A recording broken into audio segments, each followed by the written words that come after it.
नमस्कार,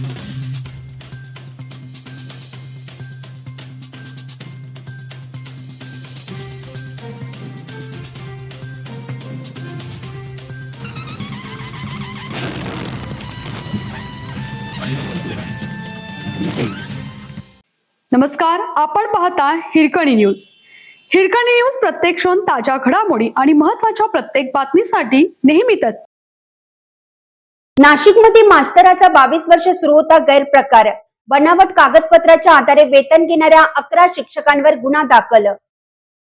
देवळाली कॅम्प येथील डॉक्टर सुभाष गुजर हायस्कूल मधील तब्बल 11 शिक्षकांविरोधात गुन्हा दाखल करण्यात आलाय. बनावट कागदपत्राच्या आधारे शिक्षकांनी वेतन निश्चिती करून घेतली होती.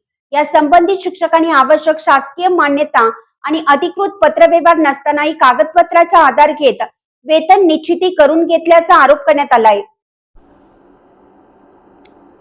विशेष म्हणजे वेतन निश्चितीसाठी आवश्यक असलेला अधिकृत शासकीय पत्रव्यवहार किंवा मान्यता ठराव संबंधित कार्यालयाकडे देण्यात आला नव्हता, तरी वेतन निश्चिती झाल्याचा आरोप करण्यात आलाय.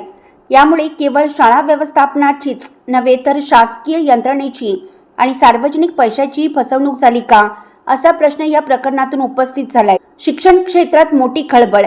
एकाच वेळी 33 शिक्षकांवर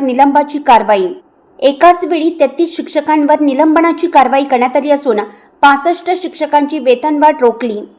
फिर्यादीनुसार जिल्हा परिषद तसेच शिक्षण उपसंचालक कार्यालयाकडे अधिकृत पत्रव्यवहार किंवा मान्यता ठराव सादर करण्यात आला नव्हता, तरी संबंधित शिक्षकांनी कथितरित्या खोटी व बनावट कागदपत्रे तयार केली.